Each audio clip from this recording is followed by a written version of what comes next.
Welcome everyone to a webinar entitled Addressing the Ethics of Disputed Medical Treatments with presenters Father Kevin FitzGerald, Dr. Kevin Powell, and Father Nicanor Austriaco. My name is Sebastian Mahfood, and I'm the director of ITEST. The Institute for Theological Encounter with Science and Technology, ITEST, is an association of theologians, scientists, and others committed to a Catholic worldview in which faith and science collaborate in exploring the truth. ITEST explores truth theologically in the wisdom traditions of the human community and in the data studied in the sciences. ITEST's mission is to foster and disseminate the Catholic position that science and faith in God are complementary paths to human fulfillment. Before I introduce our first presenter, Deacon James DiNatale, who serves as a deacon at the Holy Spirit Parish in Maryland Heights, Missouri, will offer our opening prayer. Deacon? Thank you, Sebastian. Let us pray. In the name of the Father, and of the Son, and of the Holy Spirit. Amen. Good and gracious God, you have created human beings in your own image and likeness, and endowed them with intellect and will to be used to care for one another and for your creation. You've also given us guidance in the form of immutable, absolute truths and moral obligations to direct our care for others in a way that supports the realities of your creation. We know that many in the medical field either ignore these truths or rationalize their work in a way that makes it seem as though they're supporting what is good for others. As we approach the great feast of Pentecost tomorrow, we ask you, dear Lord, to send your Holy Spirit into the minds and hearts of those who work in the medical world and those who make policies and laws as a result of medical research. Inspire them to know the truth of the world that you created and the moral and ethical laws you have set in place so that they may act in accord with those truths. And we ask this through our Lord Jesus Christ, your Son, who lives and reigns with you and the Holy Spirit, God, forever and ever. Amen. In the name of the Father, and of the Son, and of the Holy Spirit. Amen. Thank you, Deacon Jim. And now I'm delighted to introduce our first presenter, Father Kevin T. FitzGerald, S.J., Ph.D., is the John A. Creighton University Professor and Chair of the Department of Medical Humanities at the School of Medicine at Creighton University. He received a Ph.D. in molecular genetics and a Ph.D. in bioethics from Georgetown University. His research efforts focus on the utilization of the humanities in medical education, on the investigation of abnormal gene expression in cancer, and on ethical issues in biomedical research and medical genomics. He has published educational, scientific, and ethical articles in peer-reviewed journals, books, and in the popular press. Father FitzGerald has given presentations nationally and internationally, and has often been interviewed by the news media on such topics as human genetic engineering, cloning, stem cell research, and personalized medicine. He is a founding member of Do No Harm and a member of the Genetic Alliance IRB. In addition, he has been a corresponding member of the Pontifical Academy for Life since 2005. Father FitzGerald's presentation is entitled Healing Post-COVID Healthcare by Greater Integration of the Humanities and Ethics into Healthcare Education. Father Kevin, take it away. Thank you very much, Sebastian. It's wonderful to be with you this morning to discuss these issues. And I'm going to come at this from a slightly different perspective, one that looks not at specific issues that are in front of us, but more at how do we start to address these issues in the classroom that we have for our health professions students. And so I just got one technical, there we go, little difficulty here, there we are. And, whoops. Just trying to get my own picture out of the way. There, all right. So what I'd like to talk about is what we have come to realize at Creighton University Medical School and our other health professions schools, which include nursing, occupational therapy, physical therapy, pharmacy, and dentistry. We also have a physician's assistant program as part of our School of Medicine. In all of these programs, what we have come to realize is, tragically, due to our recent challenge of the global pandemic, we have lost a sense of the human condition in our education of our health professionals that became very clear as we entered into this tragic era in our human history, another pandemic. What seems to have occurred is that our reliance on technology alone to solve our problems showed its insufficiency during this pandemic. And so because of that, what occurred is there were many people, and these numbers are just from the United States. We in the United States, and this was just in 2021, this was about a quarter of the healthcare professionals in the US at that time. And so the numbers of people leaving were just enormous. And when asked why in the midst of such great need for healthcare professionals that these people were leaving, was for, again, very human reasons. It wasn't that necessarily the technology failed us, because as you all know, I mean, there were many incredible advances during the pandemic, including RNA-based vaccines, which had been slowly progressing and then suddenly had to leap forward to meet the demands of the time. What did not leap forward in the same way was the ways in which our healthcare professionals saw themselves in their professions and were seen by patients and others, including colleagues, in this incredibly tense, intense period of time. And so, as you can see, there were many reasons that people stated as to why they were leaving something which, again, presumably was at the core of their lives.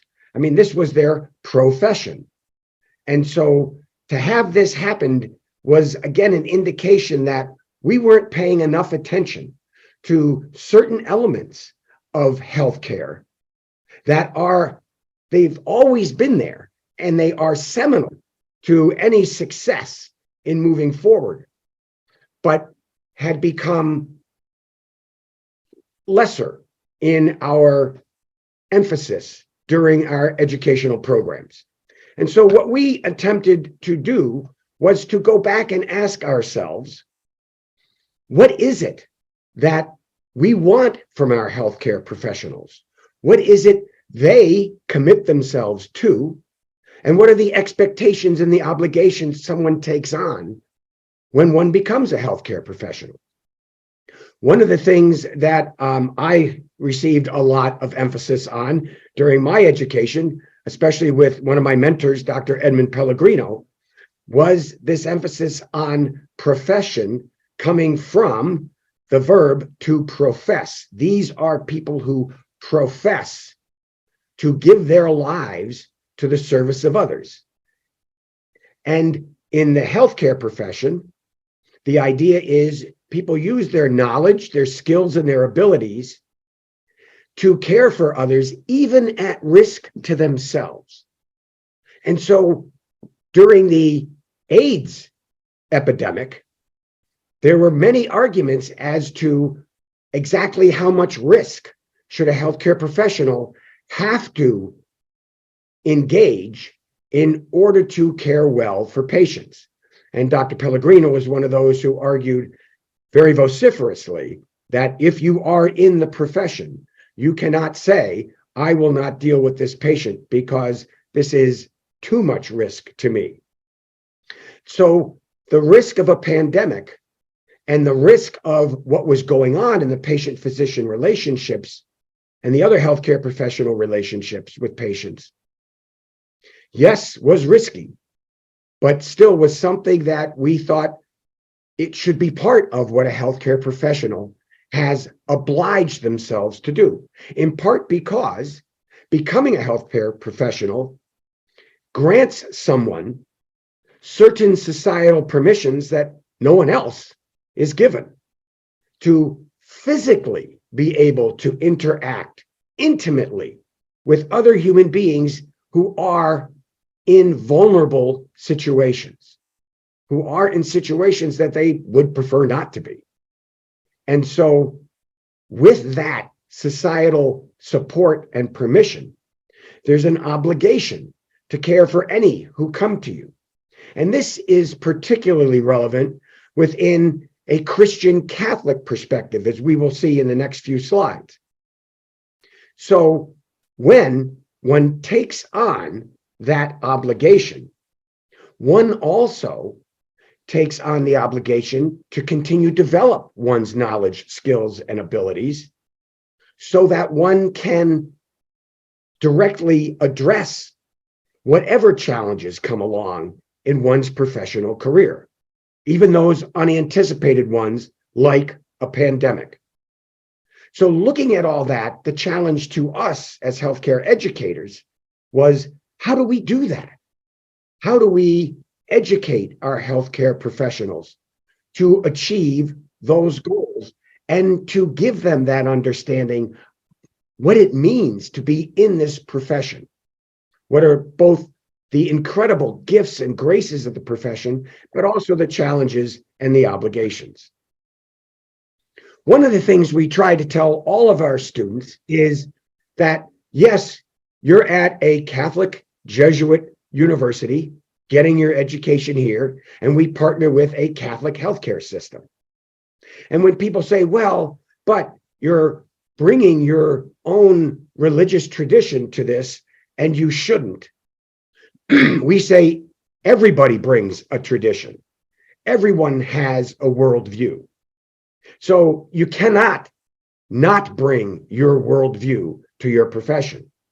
Our question to you, our students, is, do you know well your own worldview that informs your decision making? Where does it come from? Does it come from a faith tradition? Is it also culturally or societally influenced? Have you picked up various values or principles from different medical organizations or institutions that you've been involved in? Because as we know, there is no sort of universal medical framework, even though many students still recite the Hippocratic Oath or something similar. It is not globally embraced. Not even every medical school in the United States has the students recite it. In addition, and again, as we encountered very dramatically during the pandemic, political agendas can come into play. Are you aware of those in your own thinking and how you're interacting with other people? And normally one's worldview is sort of a combination of all these things brought together. And so knowing that everyone has such a worldview, what values will guide your approach? And also, are you aware of the values that are either implicit or explicit in the clinic or institution within which you are practicing?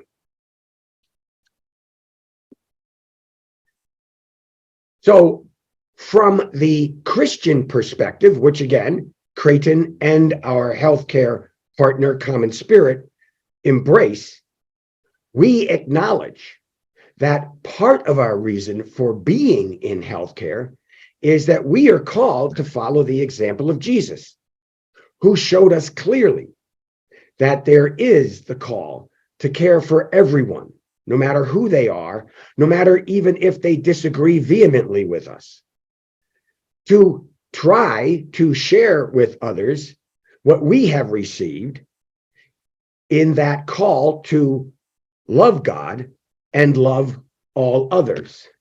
and particularly to try to reach out as best we can to bring healing in whatever way that is possible. And from the Catholic perspective, we always think that we can bring healing to a patient, even if that patient is actively dying, because physiology is not the only area wherein one can experience healing. But one, of course, experiences healing on many different levels, including spiritual and emotional. And so there's always the opportunity to bring healing. In the United States, our Catholic perspective is guided by a document called the Ethical and Religious Directives, or the ERDs, you may often have heard them called. And these come from the Bishops' Conference of the United States.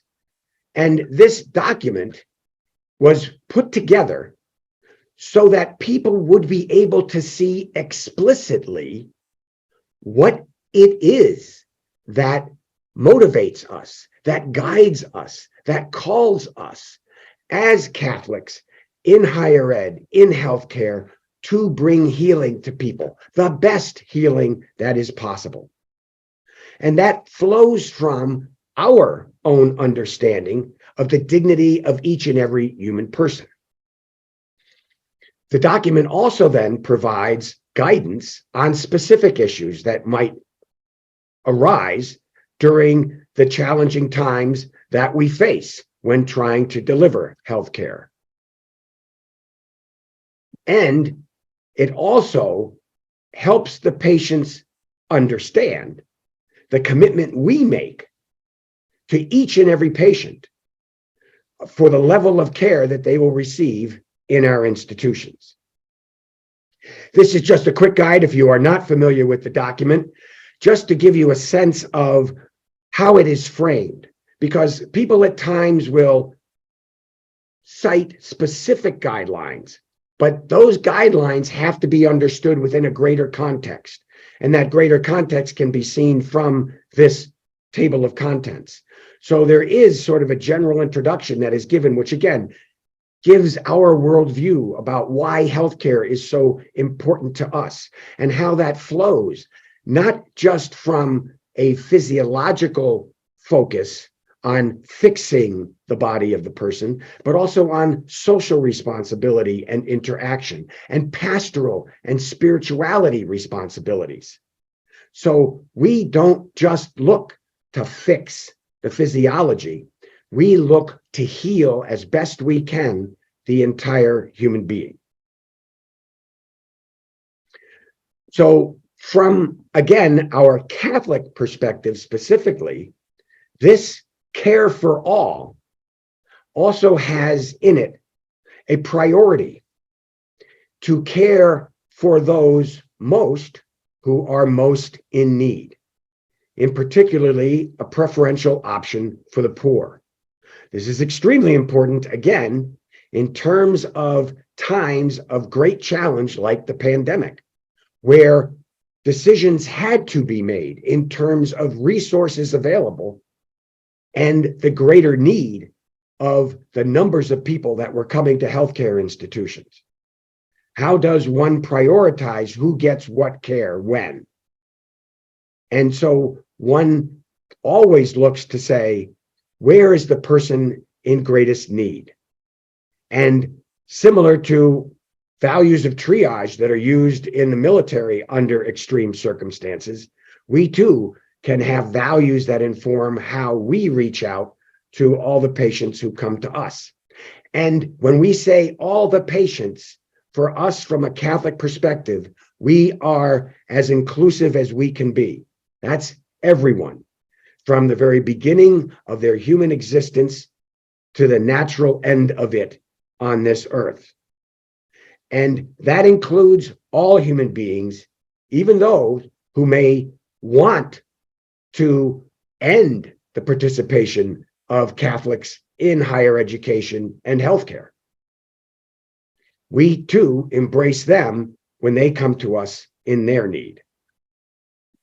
So We don't tell our students, you have to be Catholic.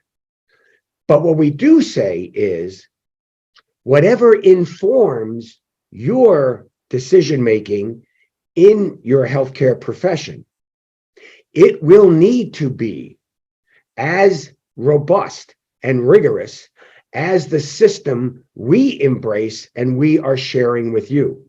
We share it with all our students to give them the idea of how important it is to have an ethos, to have an ethical framework, to have a worldview that can adequately meet the challenges the healthcare profession faces at any given time.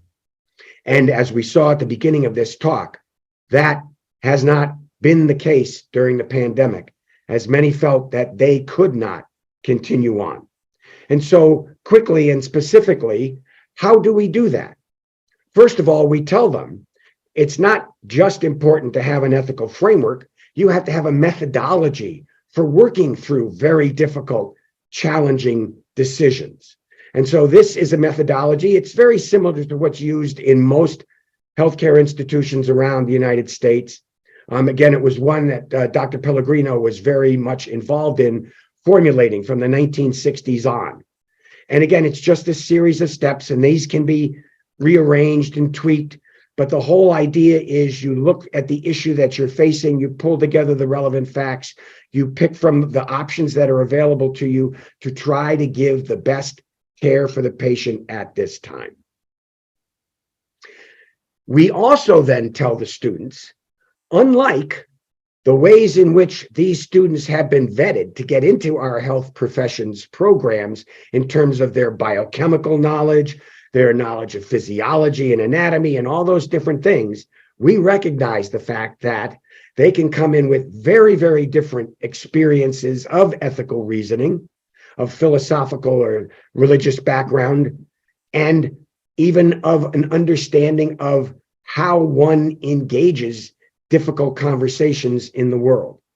So wherever they start from, our goal is to get them to understand themselves, understand what their framework is, their ethical reasoning framework. Can they continue to reflect in a constructive way to give them greater insight into themselves, into their patients, into their colleagues? And then finally, and also equally important, it's no good if you know all this stuff and you can't communicate it well with your patients and colleagues particularly. So we ask for all of those areas to be improved and to continue to improve even after our students have left our programs, because that's what it means for us to be a real, true, full healthcare professional. When I talk about reflection, that's a term that's used in many different ways. Just wanted to give you here a sense of the specificity of which we're looking at this. This is the idea of what's often called metacognition, thinking about your thinking, looking at how you think, trying to discern your own biases and prejudices, your own strengths and weaknesses in your reasoning skills, and how you can continue to develop as you go forward. So one of the ways in which we try to make this program relevant to the students is by pairing particular cases, both ethical and humanities cases, with the particular organ system or topic they happen to be studying at the moment in their more scientifically oriented classes. This way, we get to show them how the humanities questions and the ethical questions are completely relevant and important to their understanding comprehensively what it is they're studying from a more physiological and pathophysiological perspective. And we therefore give them the tools they need to try to integrate all these things together. Not easy with the amount of information that they have to digest in a short amount of time, but we think this is so important that we take the time out of the very packed curriculum to do it. By doing that, we think we are meeting the needs that others have seen not only during the pandemic, but even before. And this is from Rafael Campo. And the whole point here is that for him to be able to help a patient heal, he acknowledges that he has to know the patient, what the patient's hopes and desires and goals and fears and concerns are, because that's all part of that healing process. So then we asked ourselves, is it working? Right? So here's our sort of contextual way of looking at this. We start with, again, the experience of both the healthcare professional and the patient. The healthcare professional then has to reflect on the situation, what's going on, take action, evaluate that action, and from that reflection and assessment, go back, create even a more rich context for now the next experience that comes along. Here, quickly, don't worry about this. I know it's a bit busy, but what I wanted to show you is the blue is our blue track. That is all our different scientific topics or organ system topics that we focus on with our medical students. Below, you'll notice, is a gold bar and a green bar. The gold bar is our humanities and ethics and leaderships and professional development, again, which runs across the entire curriculum, and our clinical skills training, again, running across the entire curriculum, always integrating with the technical information, scientific information that they're learning. So, does it work? Well, here's one example. This is Professor Rachel Mindrup. She is an artist. You can go online and see the work that she's done with neurofibromatosis type 1 patients who have commended her for the way that she captures them in her drawings and not their disease. And so she helps our students use art to refine their skills and observation so that they can engage better with their patients. When we asked our students, right, and tried to assess, does this work? Here are some of the scales that we used and the ways that we did it. Again, just for your information, if you have more questions on this, I'll be happy to answer them at the end of our session. And these are the questions we asked. Did the students meet our learning objectives? And we looked at the student essays. They do reflective essays for every one of our classes, both before and after class. Did the curricular experience meet our goals? That comes from an end of the year survey. And then we did some focused student interviews just to get more in depth of their experience of our curriculum. And here are the results that we had, in that the students did appear to meet the learning objectives that we set out for our curriculum. Interestingly, and we think we do a very good job vetting our students to come into our programs already with a sense of what Creighton is about and what our mission is about. And yet, nearly half of the students reported that they had significantly changed in their understanding of what it means to be a healthcare professional in a way that deeply enriched that understanding of that mission. And over 1/3 of the students identified consistently with the mission of the university in terms of how they see themselves going forward. And they saw our curriculum as an opportunity during a very high pressured time in their lives to learn, to reflect, to pause, to try to integrate better all the information that they were getting so that they could bring that all together and recognize the importance of caring for the entire person as they go forward in their health professions. So I thank you very much for your attention this morning, and I look forward to a rich discussion later. Thank you so much. Thank you, Father FitzGerald, for your excellent presentation. And now I'm pleased to introduce our second presenter. Kevin Powell, MD, Ph.D., is a retired pediatrician who specialized in the care of hospitalized children.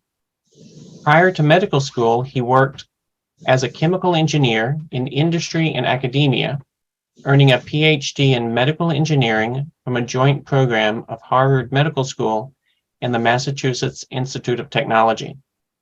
Alongside clinical care, for 18 years he served on or chaired hospital ethics committees and was a clinical ethics consultant. His last academic position was on faculty at St. Louis University in Cardinal Glennon Children's Hospital. He is Lutheran, Dr. Powell's presentation is entitled, The Application of Faith and Reason to Clarify Truth in Medical Care. With that, I give you Dr. Kevin Powell. Thank you, Sebastian, for that introduction. I'm going to describe a little bit more about myself. I trained with a bunch of feminists who really emphasize the idea that in order to understand a speaker, you need to know where they're coming from. The program that I went to, partially at MIT, is about as far from what Father Kevin already described.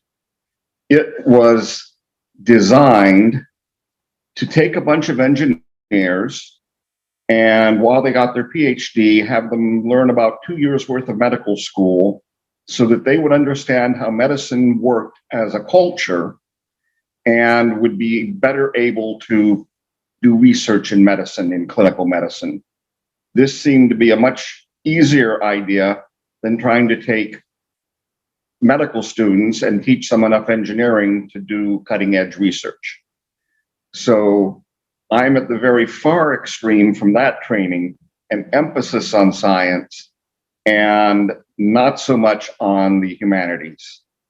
I noted that deficit while I was there and ended up taking as many courses as I could to help deal with some of the ethical problems in medicine. And ultimately, as an ethics consultant, did exactly what he had described as Dr. Pellegrino's past ideas of here is how you should do ethics consults. So that's my background, that's my perspective that will color everything I've said, no matter how much I try and get the bias out of it. I'm a scientist, I'm aware that there's always bias in observation. I'm going to start the main talk here with the first line from John Paul II. Slide, thank you. Faith and reason are like two wings on which the human spirit rises to the contemplation of truth. That's Pope John Paul II from an encyclical in 1998. Two wings, faith and reason. If you are flapping only one wing, you do not rise. You do not need a degree in aerodynamics to understand why. A few decades earlier, a scientist, Albert Einstein, had said, I want to know God's thoughts. Slide. The rest are mere details. And my favorite quote from Voltaire, cherish those who seek the truth, but beware of those who find it. Now, that quote, the provenance of it is not 100% clear that it was Voltaire. There's a citation there if you want to read about all of the history of that. Again, as a scientist, I tend to worry about those details, but today I'm mostly trying to point out what the idea is. We are seeking truth, and to find that truth within medical care, we need to have both faith and reason involved. So I'm after seeking truth with a small t, not the truth with a capital T. I'm not sure that exists. On the other hand, I think as a society, we've really moved too far into nihilism on what truth does exist. There are common truths that we can find that allow a pluralistic society to coexist and flourish. I also emphasize that it is religion and science, not religion versus science, not the non-overlapping magisteria that Stephen Jay Gould would describe, where religion and science involve two different non-interacting worlds. I believe in religion and science. I prefer the faith and science description is my favorite way of describing that.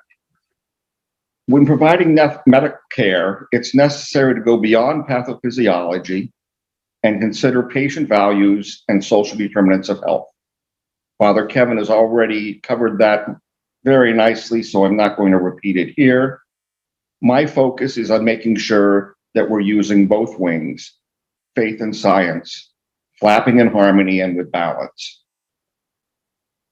I'm going to give some examples, and I'm not going to try and solve the medical dilemmas and why there were disputes about certain types of medical care. I want you to look at what was the process that was being used in order to find truth. When I look at the proper balance of faith and reason, I tend to start with the creation story in Genesis and asking the question of, well, we've all read it, but how much of it do we believe? How literally do you take it? So here I have a quote translated from works by St. Augustine of Hippo on how literally to take Genesis. St. Augustine said, often a non-Christian knows something about the earth, the heavens, and the other parts of the world, about the motions of the orbits of the stars, and even their size and relative positions, about the predictable eclipses of the sun and moon, the cycles of the years and seasons, about the kinds of animals, shrubs, stones, and so forth. And this knowledge he holds with certainty from reason and experience. That is one of my definitions of science. St. Augustine continues, now it is a disgraceful and dangerous thing for an infidel to hear a Christian, presumably giving the meaning of Holy Scripture, talking nonsense on these topics. And we should take all means to prevent such an embarrassing situation in which people show up vast ignorance in a Christian and laugh it to scorn. My goal is to avoid that laughing to scorn. Now, some of you may have very different ideas about how literally to take Genesis. I worked for several years with a 6-day creationist. After many years together working, he learned that I wasn't a creationist. He always assumed I was because he knew I was heavily involved in church activities. I never quite explained to him just how far at the other end of the extreme I am on that in terms of trying to bring churches to understand what is the appropriate balance between reading scripture and understanding science.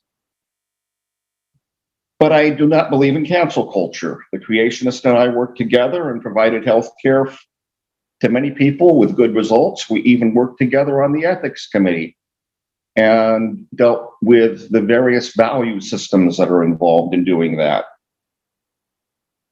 I know that there are university departments where if a student were to express his views, they would cause career problems for themselves, particularly in fields like biology.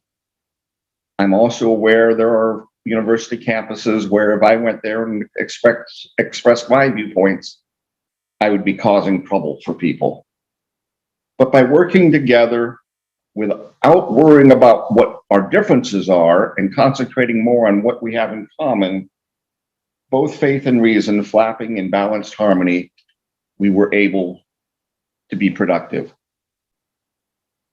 So let me give a few personal anecdotes to further illustrate the balance and synergy of faith and reason. I once visited a medical school in Kirksville, Missouri. I was considering a job with a pediatric office there. I was wandering around the basements of the university, and I came across a display case with an old poster in it. Now, Kirksville is the first osteopathic medical school established in the United States by Dr. Andrew Taylor Still in 1892. The poster had a quote from Dr. Still saying, "If research findings contradict the first principles of osteopathy, then the research must be wrong." I'd spent years in the very temples of allopathic medicine and engineering research. And so I stared for a long time at that quote and what it meant to the balance between faith and science and thought, no, that's a problem. Another time I had the opportunity to attend a lecture at the Mother Church in Boston of Christian Science. A Christian Science practitioner was describing why he was convinced that the work he did was valid. And he described how he prayed with people and how time and time again he had seen the prayer work. As I listened, I noted a lack of a control group in what he was doing. That's not acceptable in science. There was observer bias and confirmation bias. I concluded what he was describing was not science as I know it and as other people I've worked with consider science to be. Contrary to the view that's often taught in high school, scientists do not prove their theories are right. Scientists try in every way possible, exhaustively, to prove that their theory, that other theories cannot explain what the phenomena is. Only when you've done that, and you can get a p-value that's small enough to say, hey, these results can't be explained by random chance, then you can make a claim that you have found something in science. The Christian Science practitioner is an example of an improper balance between faith and reason. Another anecdote, during the AIDS crisis, Surgeon General C. Everett Koop in 1988 sent a pamphlet by snail mail, there was no email at that time, to every household in the United States, providing vetted information about the HIV virus, the disease AIDS, and how it was transmitted, and how people could reduce their risk of getting it. He helped shepherd this nation through a crisis. That is an excellent example of moral values and science advancing together, of ethics and technology being yoked together, of religion and science merging to produce good public policy. Both wings beating in harmony and balance. I'm not saying that the Reagan administration's response to AIDS was perfect, far from it. But compare that response to the Trump administration's response to the COVID pandemic. There was no leader like Dr. Koop, providing trusted, timely information, demonstrating transparent decision-making, and making wise policy choices. The pandemic has been overflowing with conflict, disinformation, public distrust of all expertise, science or ethics, and the move towards polarization. Ultimately, the United Nations Secretary General commented about a year into the pandemic that mistakes had been made. He said, we must learn from mistakes.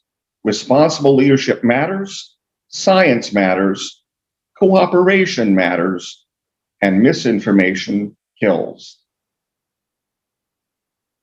Out of the over 1 million people who died in the United States, I have to wonder how many of those deaths could have been avoided if we'd had better leadership, better cooperation, legislatures that could discuss things rationally and seek the best solutions.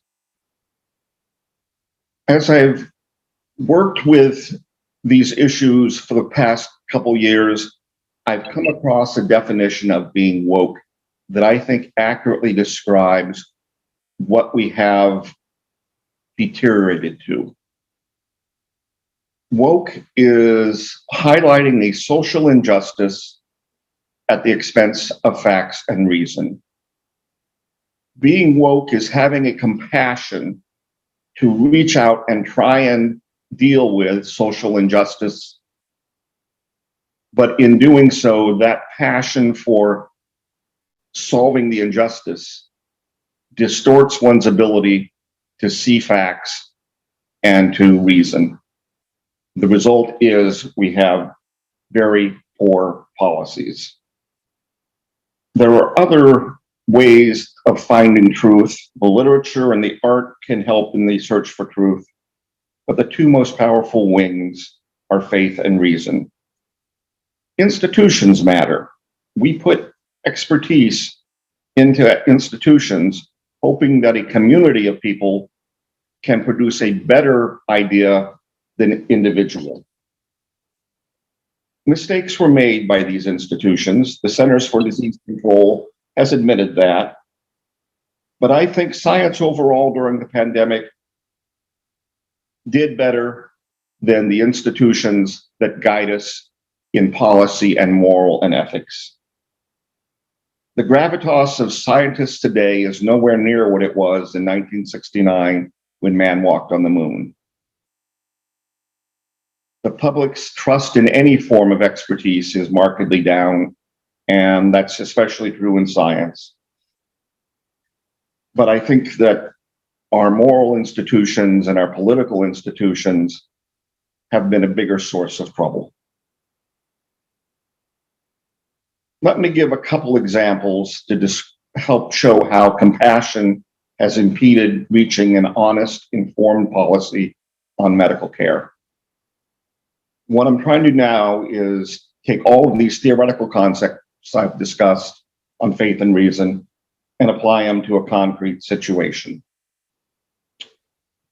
On April 17th, 2023, the American Academy of Pediatrics, the American College of Obstetricians and Gynecologists, and the American Psychiatric Association wrote an open letter to the congressional leaders advocating for transgender female students' participation in girls' and women's sports.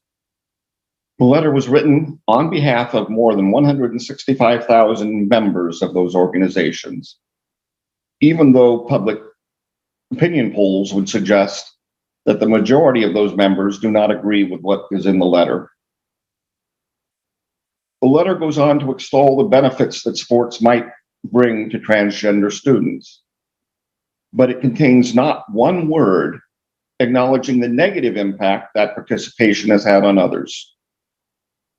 That is what I call a half-truth, presenting only one side of the situation and then censoring the other side. That same half-truth methodology distorts the dialogue about various therapies for gender dysphoria in children and young adults. In April 2022, a little over a year ago, the US Assistant Secretary for Health, Rachel Levine, in an NPR interview, said there is no argument about the value and importance of gender-affirming care. Now, I don't find anybody that's disagreeing in the United States, they don't go on record, with most of the recommendations of the World Professional Association for Transgender Health, WCAT.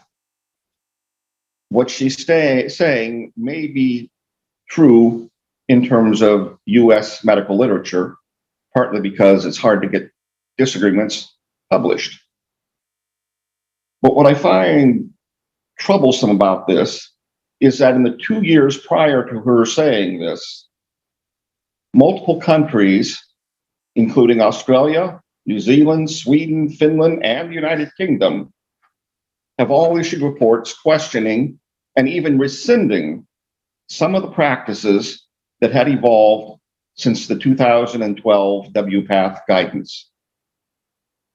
Their main concerns were the marked increase in rapid onset transgender males, and inadequate access to mental health screening before considering transitioning, the long-term risks of puberty blockers, particularly to bone density, and the low quality of evidence supporting a reduction in suicide rates for those who transition. Now, there may be reasonable counterarguments to each of those concerns, but a high-ranking US government official labeling all those reports as no argument does not produce high-quality decision-making, and it does not foster the public's trust. Indeed, the public in many cases has decided its elected legislators are more trustworthy Boy, I wrote that, and I still can't believe I've actually said that. The public believes elected legislators are more trustworthy on these topics than medical organizations. But that seems to be the situation. At this point, per the reckoning of CBS News, 16 states have recently enacted laws restricting gender-affirming care, and 22 states have restricted transgender participation in sports. I don't think those are good solutions. I don't think the legislature is using a loving approach as it tries to decide how we as a society can have both a constitutional right to same-sex marriage and religious organizations who repudiate homosexuality. Bottom line is, from this poem that I've long loved, faith is a fine invention for gentlemen who see, but microscopes are prudent in an emergency. I'm not seeing the faith out there anymore, but mostly I'm seeing that gentlemen cannot see. We are so blinded by all the disinformation and misinformation and echo chamber versions of information that come from Facebook and Twitter, that as a society, we cannot hold productive discussions and move things forward. I am heartened by some of the comments over the years that Pope Francis has made. He made this comment this year: being homosexual isn't a crime.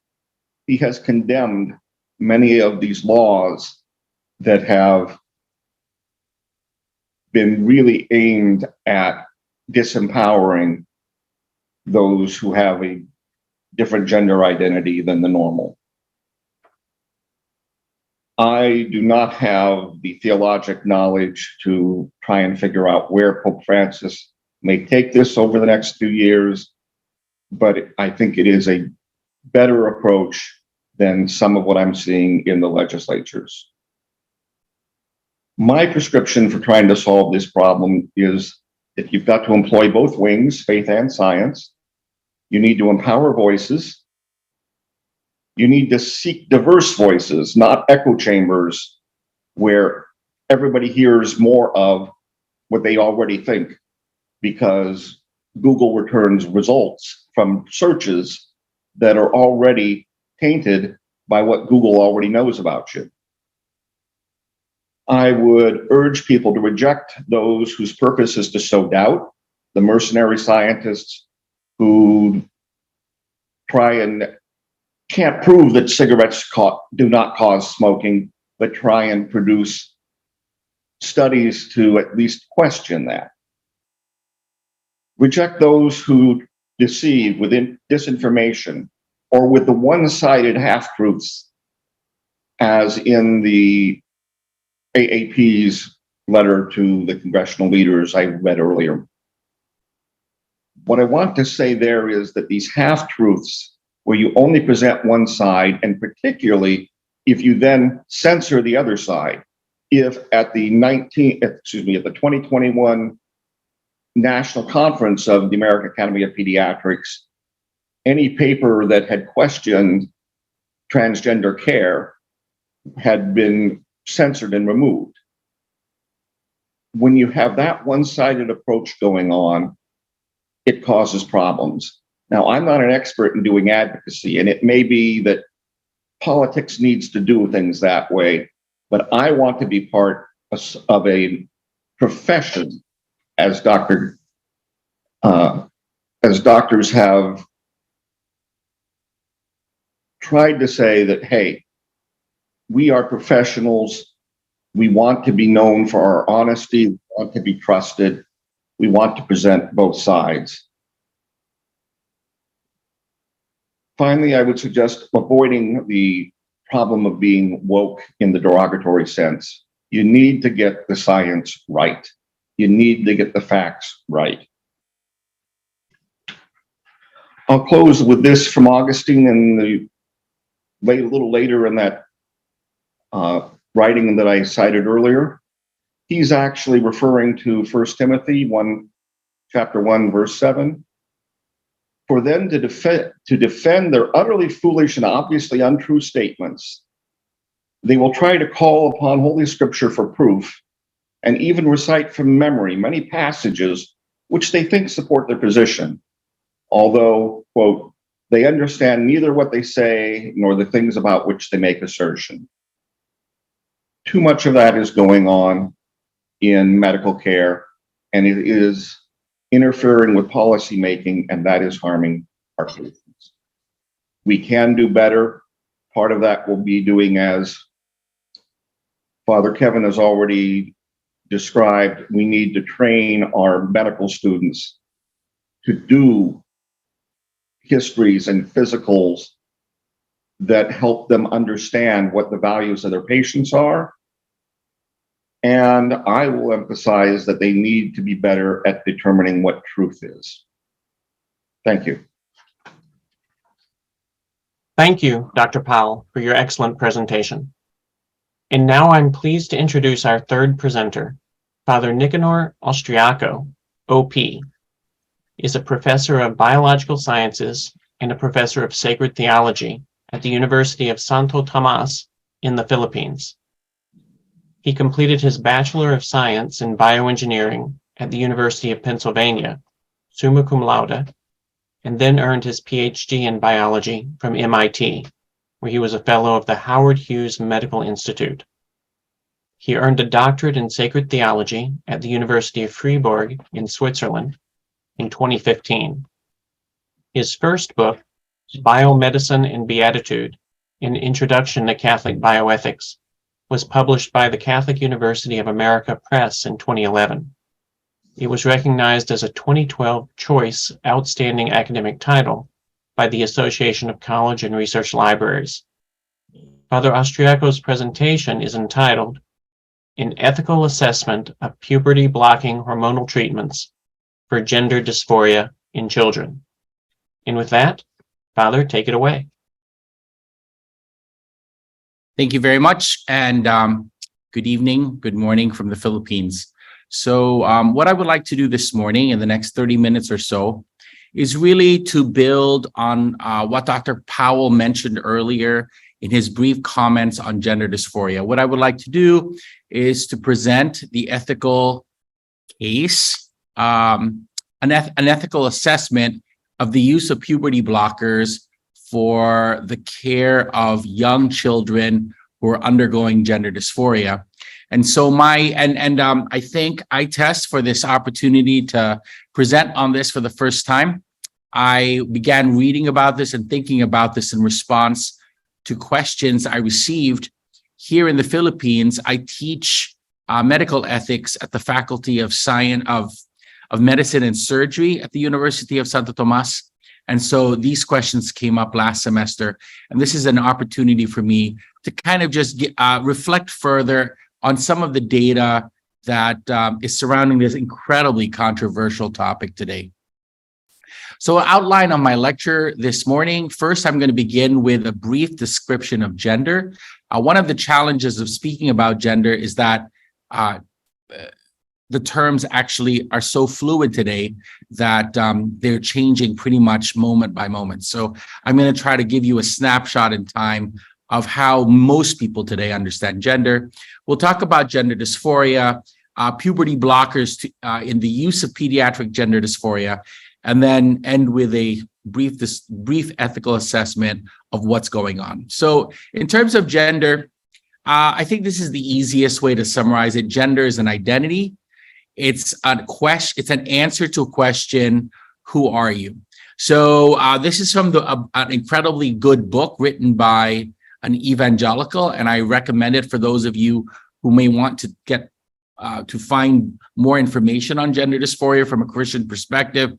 It's Mark Yarhouse's Understanding Gender Dysphoria, and he puts this really helpful chart, this table in his book. So you've got biological sex, there's male and female, and then there's now gender identity, man and woman, and then gender role, masculine and feminine. And you've got these three different concepts that are trying to point to three different realities in the human person.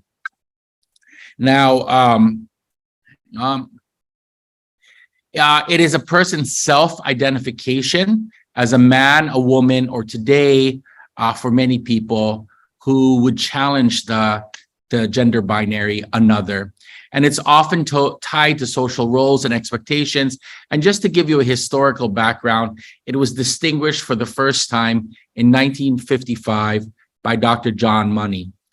And today it is assumed that gender is a social construct. And what I mean by that is that it's an idea that we as a group of people agree upon.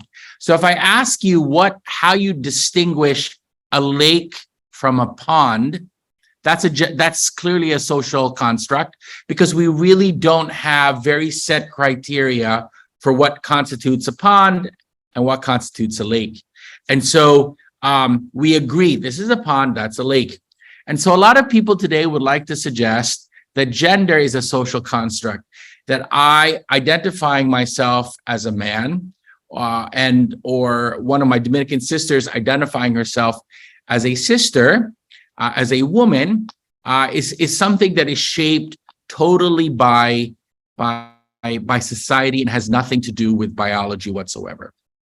And in the most recent years, this is the gender ideology that the Pope often talks about, is this proposal that gender roles limit the freedom of people who may not conform to these roles. And so now there's an ongoing push for what some call gender freedom. This freedom to radically self-identify and define one's gender, one's gender role, one's gender identity in society today. So moving now to gender dysphoria, I think that this is a classic Vanity Fair cover from 2015.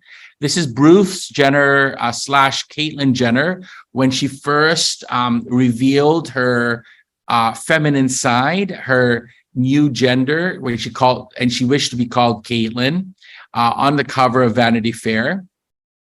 Now in Europe, you may not know of Ben Melzer. So this is Yvonne Melzer, Ben Melzer. He's the first trans man to appear on the cover of a male fitness magazine in Europe. And this is particularly striking for my students, because my students will say that there is no hint of woman in this individual, at least from this picture that's presented here. This is a before and after the gender transition. And so the idea here, a lot of people seem to assume that you cannot really transition completely. I think that's more pronounced with individuals who transition from men to women. But what's so striking, just from my reading and from my listening to different testimonies online, it's actually more convincing to transition from a woman to a man, as you see here. Now, according to the DSM-5, which is the Bible for psychiatry, for psychologists, gender dysphoria refers to the psychological distress that results from an incongruence between one's sex assigned at birth and one's gender identity. And so here you have this view that people discover that they do not have the body that conforms to how they identify or understand themselves. Now, when the DSM-5 was published about just over 10 years ago, the rate of gender dysphoria was incredibly low. So natal males and natal females, we're talking really, really, really small numbers. Now, there are now recognized 3 manifestations of gender dysphoria. So early onset gender dysphoria, that's the gender dysphoria that you see in very young children, appearing as early as 3 or 4 years old. Primarily natal males experience or manifest early onset gender dysphoria. Now, at you also have the late onset gender dysphoria. This is gender dysphoria in early to mid adulthood only. So there's no history of gender dysphoria prior to a particular point in time. And then a natal male, a man, basically comes to this conclusion that he, in fact, is a woman. And in the last 10 years, we have the introduction of a third category of gender dysphoria called rapid onset gender dysphoria. We'll be talking extensively about this manifestation of GD.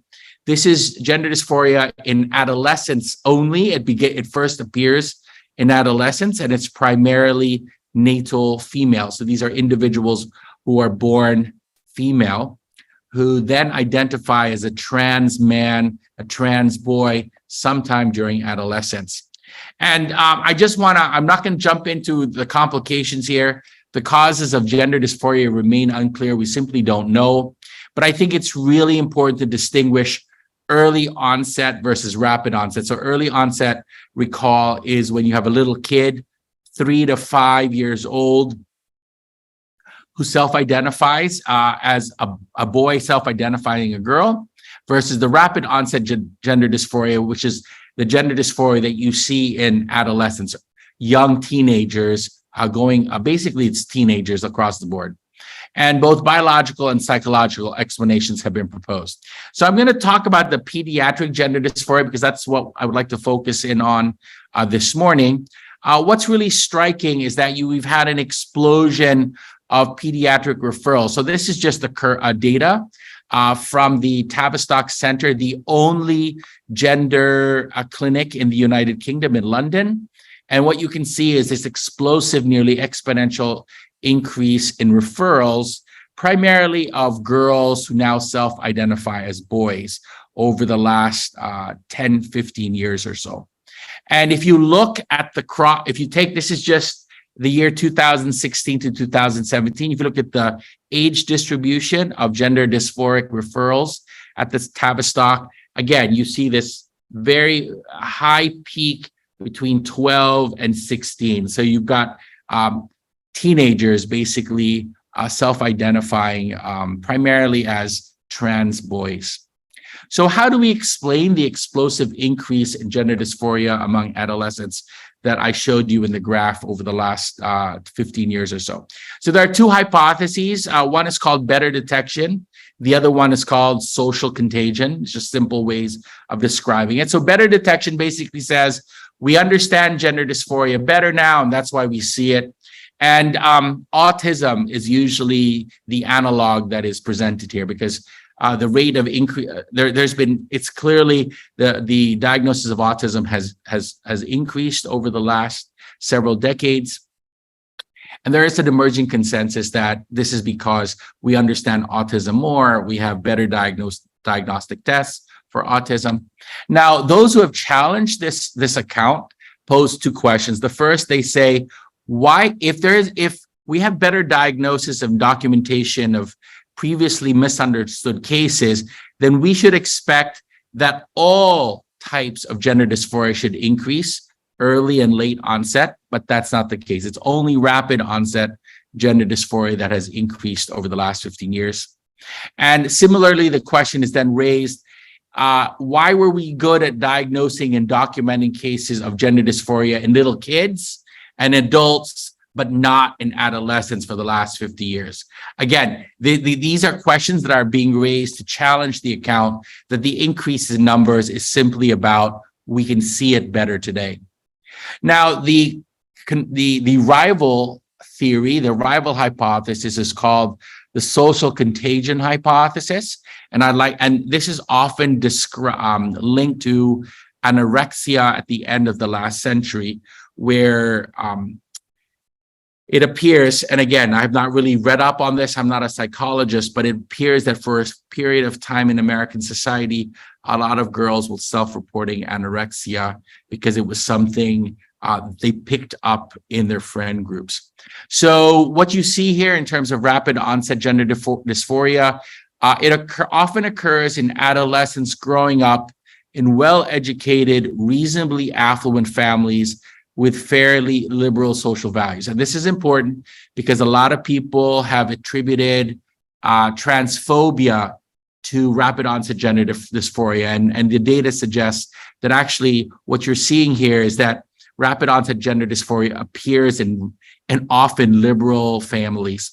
In terms of parental reports, rapid onset gender dysphoria teens were struggling with mental health before they reported GD, and only after interacting with trans groups online did they self-identify as gender dysphoric. And there was no evidence at all in their childhood that they had any form of early onset gender dysphoria. And we now have an emergent category of what are called detransitioners. These are individuals who initiated transition, usually for about 4 years, and then after 4 years, decide they want to reverse the transitioning process because they have decided or discovered that gender dysphoria is not the cause of their poor mental health. And so these are the papers, very controversial papers, I might add, that report the phenomena of rapid onset gender dysphoria. And I just wanted to take one of the tables out from Lisa Littman's paper showing you the high incidence of mental disorder diagnoses that have been linked to rapid onset gender dysphoria cases, at least in this small, limited, self-selecting in a sense, cohort of individuals with rapid onset gender dysphoria. So what do we know about the persistence of early onset gender dysphoria? We don't really know much about the persistence of rapid onset gender dysphoria simply because it's a relatively recent phenomenon. Detransitioners are only beginning to appear primarily online, primarily on TikTok. But in terms of the early onset, what we see is that a significant majority of little kids who experience gender dysphoria desist. In other words, by the time they get to adolescence and puberty, they resolve their gender dysphoria. And according to a paper published in 2010, it would be about 84.2% out of a cohort of 207 desisted. And the same thing you see with the DSM-5, in natal males, persistence range from 2 to 30%. So desistance is the opposite, about 70%. And in natal females, persistence has ranged from 12% to 50%. So what we're seeing here is that for early onset gender dysphoria, gender nonconforming children who self-identify as gender dysphoric very early in their age, by the time they get to puberty, they are able to, they come to terms with that gender dysphoria. What is striking, though, is many of them will fall into different categories: gender queer youth or sexual minorities. In other words, many of these gender nonconforming children will end up homosexual or self-identifying as queer, even though some of them will end up self-identifying as heterosexual later in life.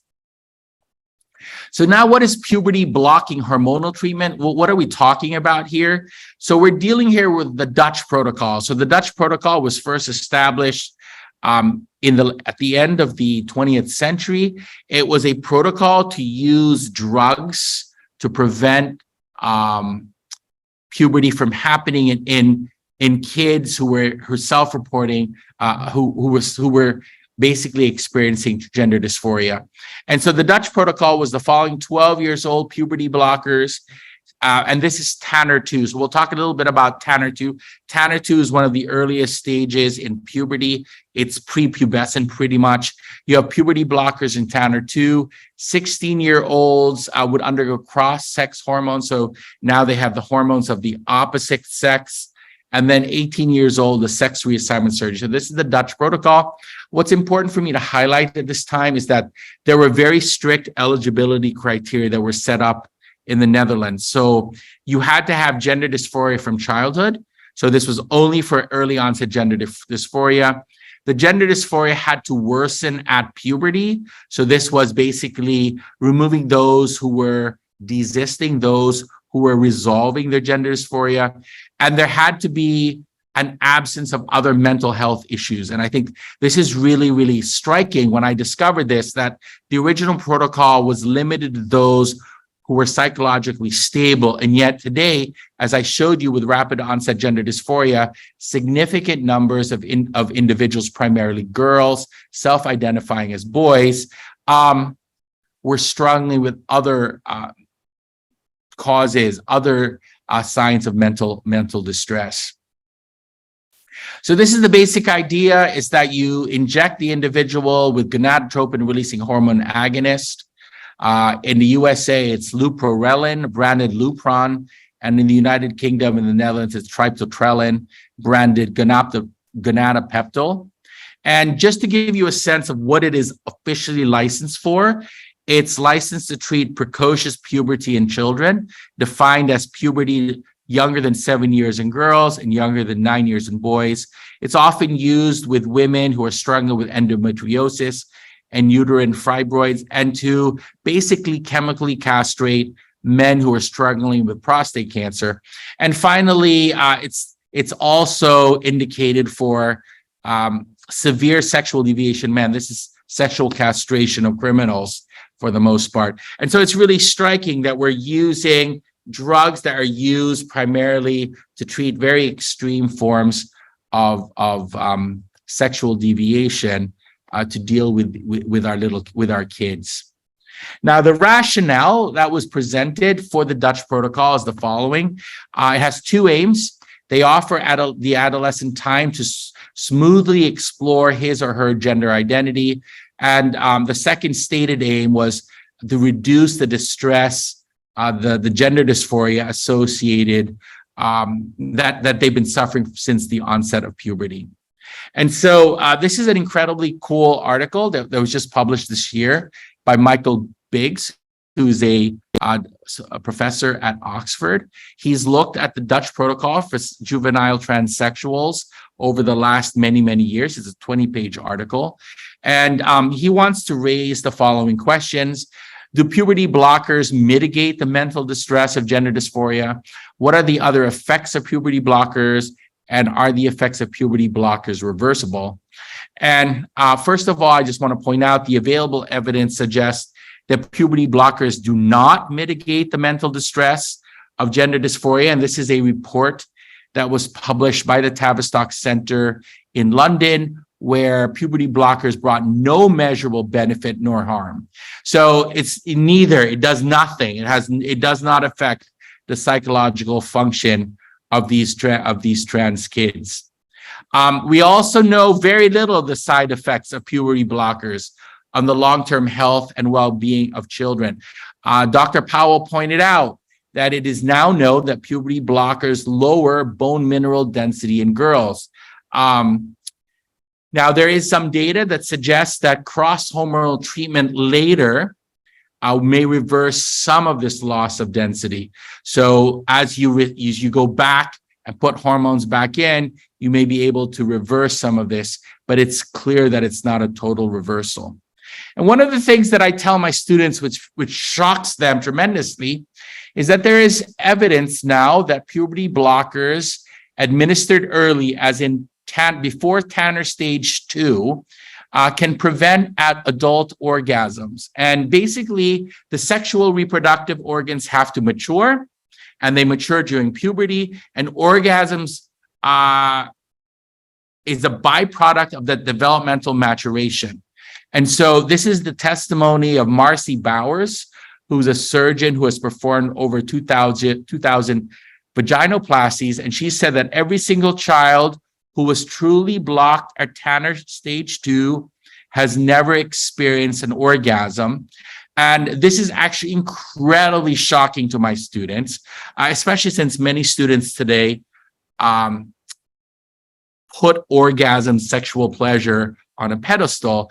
And the idea that transitioning could prevent an individual from ever experiencing the sexual pleasure is quite traumatic for many of them. And we also know very little about the reversibility of the effects of puberty blockers. So Dr. Powell mentioned this. This is the Swedish study. Basically, the Swedish study showed that we don't know anything about what we're doing with kids. There's no scientific basis for much of what we think we're doing. The same thing with the United Kingdom. This is the CAS report. Again, looking at the Tavistock data, studies that have been discussed over the last 20 years or so are not reliable, and changes that are reported could be due to confounding bias confounding bias or chance. And so in Norway, what's happened is the same thing. There's an acknowledgement that we know nothing about gender-affirming treatment, both hormonal and surgical. It's deficient and the long-term effects are little known. And so should puberty blockers be used on children with gender dysphoria? The first thing we need to highlight is this key ethical principle: first, do no harm. And so it's not surprising that in Sweden, what has happened is that the Swedish government has basically put a pause on puberty blockers. The risk of puberty suppressing treatment and gender affirming hormonal treatment currently outweigh the possible benefits, and that the treatment should be offered only in exceptional cases and on an experimental basis. So that's really what they've concluded. Well, what about the rates of suicide amongst trans kids? And this is something that Dr. Powell pointed out. A lot of the argument today is that if we don't provide this gender affirming care, then what will happen is these kids are actually going to kill themselves. So it's striking that we didn't even know what the suicide rate was until just in the last 2 years, last year or so. And this is, again, a paper from Michael Biggs, where he calculates that, he actually identifies 4 transgendered kids who took their lives tragically in the years between 2010 and 2020. And so this is out of 15,032 individuals who were being treated at the Tavistock. It's 0.03%, 13 per 100,000. And even though this is low and it's still tragic, it's still 5.5 times more likely than peers. Now, as Dr. Biggs points out, there are a lot of confounding elements here because these numbers include teens with a high prevalence of eating disorders, depression, and autism, and all of these predispose to suicidal ideation. So we're not really sure if it's just what exactly was triggered the unfortunate and tragic attempt a suicidal attempt for these 4 teenagers. Furthermore, there's no data that suggests that puberty blockers decrease suicidal ideation. In fact, a survey of detransitioners that was published a couple of years ago suggests that for at least some, transitioning exacerbated their mental distress. So it actually made it worse. So there's just simply no data whatsoever. So it's unethical to use medical interventions. This is just basic ethics when the clinical benefits do not clearly outweigh the significant risks involved, many of which still remain unknown. And so my conclusion, this is my last slide.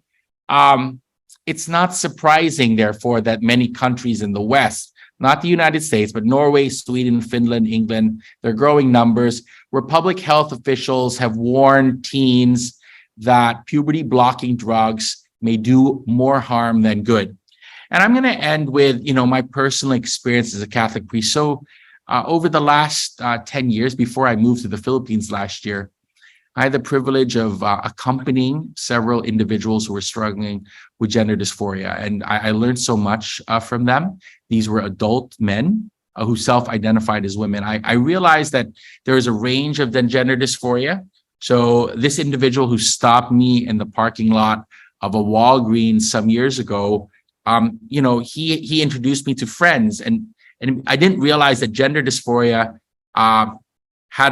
was experienced on a range. So for this individual, after a year of conversation with him, he realized he didn't have to undergo gender reassignment surgery as long as he was wearing women's panties, Victoria's Secret black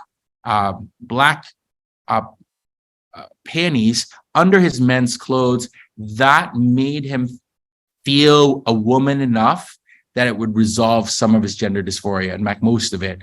For some of his friends, they'd have to go to Atlantic City or Las Vegas for a weekend where they would basically dress as women, behave as women for one weekend a year, and they return home, and that would be fine.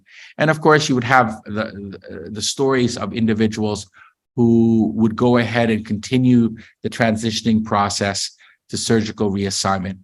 So what should we do with our children? And the wisest advice I got was from some Catholic psychologists who worked with gender dysphoria kids. And they said, the most important thing is that you've just got to tell them that you love them.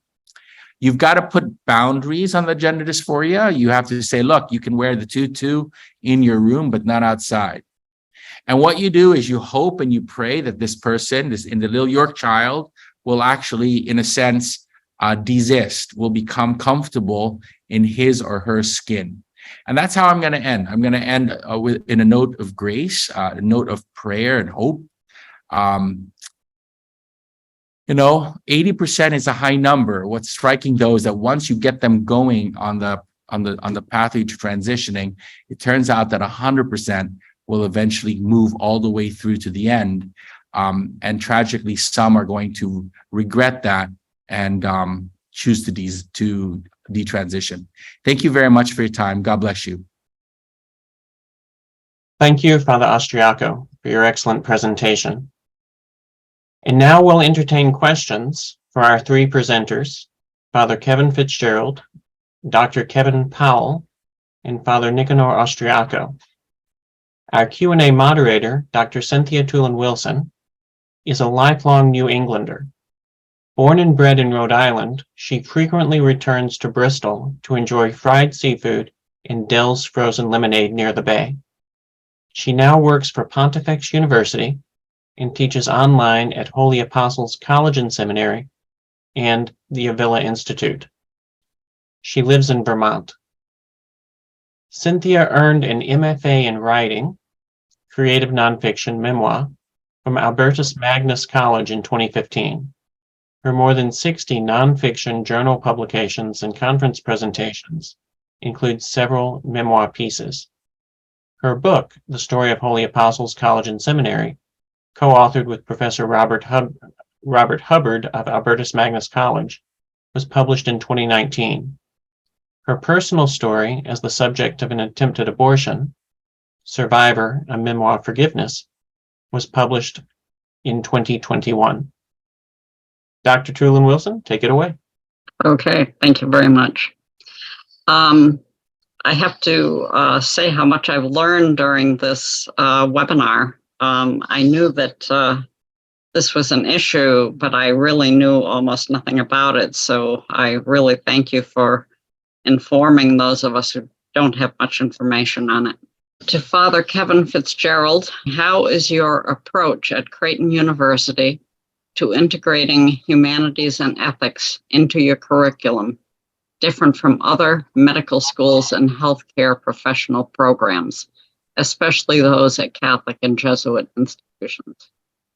Thank you very much for that question. Actually, it's a very good question in terms of the fact that I think if you look across the curricula at different health sciences programs, you'll see that the attention to medical humanities has increased, certainly since Dr. Powell went through.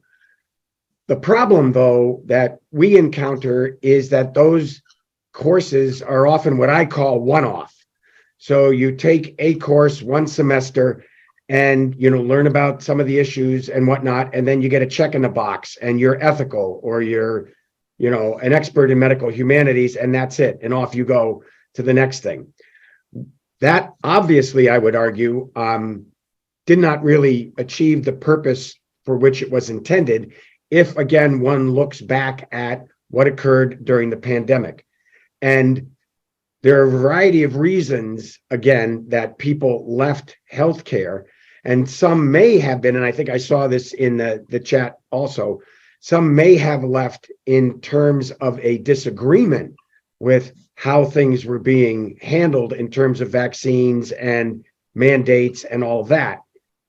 Again, the problem is we're always going to encounter challenges in terms of things not going the way we might think is best. All right, we can use, again, transgender care as an issue of that. So if the policies don't turn out the way we want them to, is that a legitimate enough reason to say, I am no longer going to be available to care for these people who are so great in need. So my approach and our intention at Creighton is to, again, more deeply and extensively integrate all of these questions into the entire curriculum.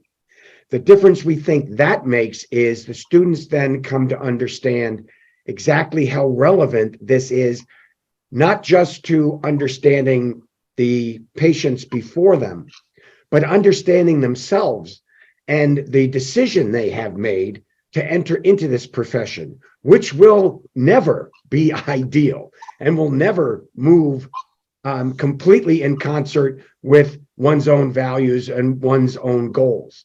So how does one then navigate through a situation like that? Well, again, it's very similar to what you have to do in life, right? Nothing in life is exactly the way that we would have it be.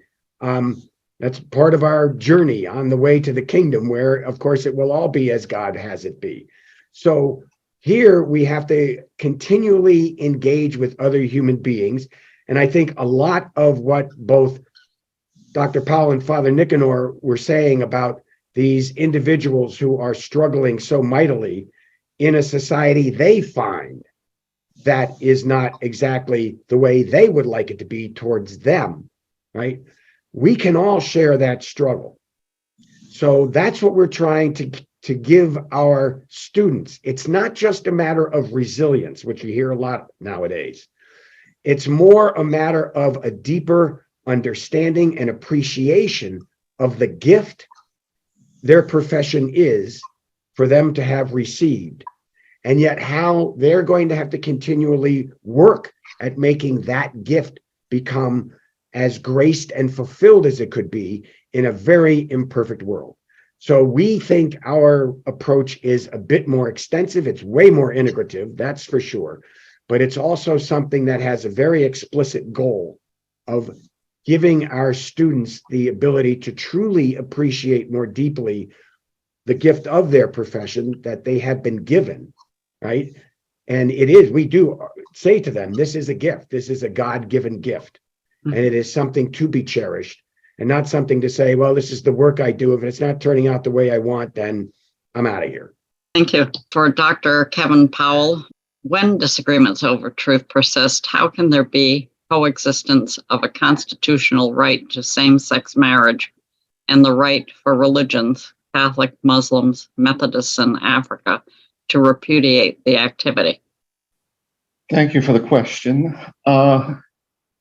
I think there is an opportunity in an ideal world for people to discuss these issues and come up with ways that we can coexist, which means we spend a lot more time working on what we can do together rather than trying to identify why we should not work together because of some form of cancel culture.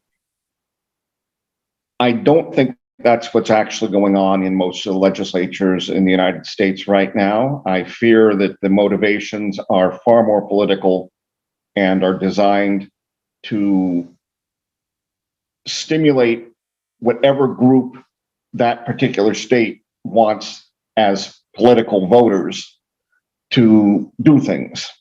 The Supreme Court did make abortion a state rule now rather than a constitutional federal right. The discussions so far have led to all sorts of proposed laws and a few being passed. I would hope that if society were better trained to discuss these things, so basically, Father Kevin, you got to figure some way of getting this out of the medical school and into the high schools. We as a society could find better solutions.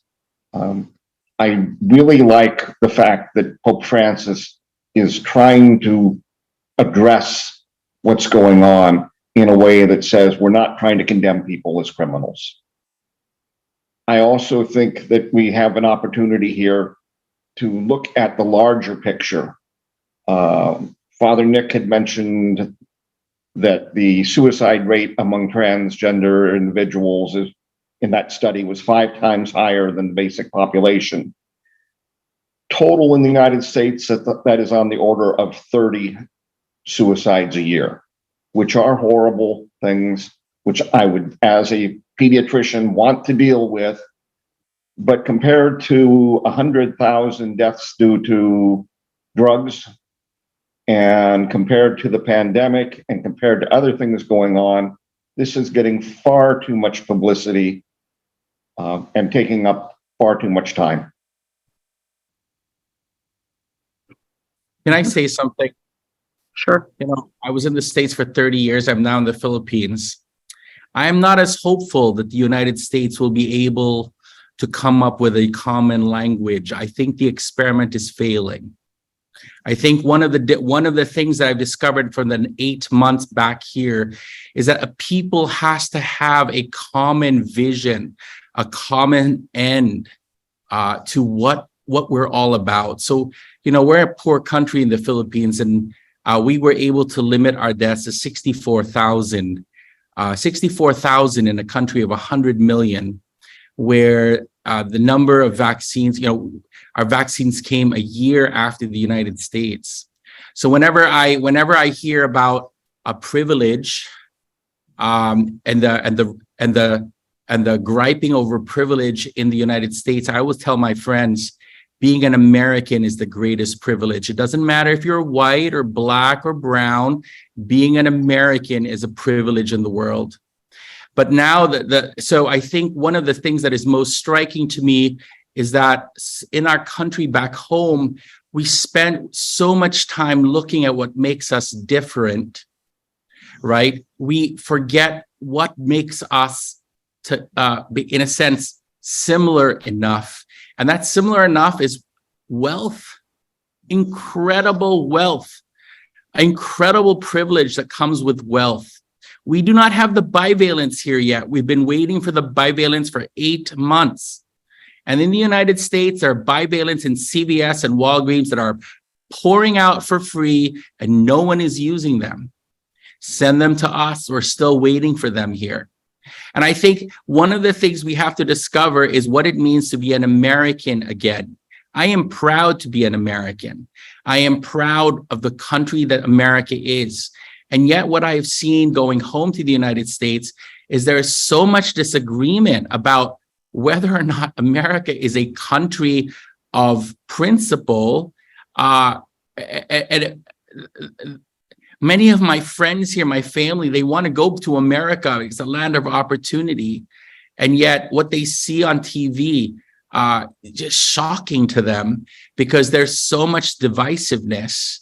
No one can seem to agree that being an American itself is something that we should be proud of, that we should hold in common.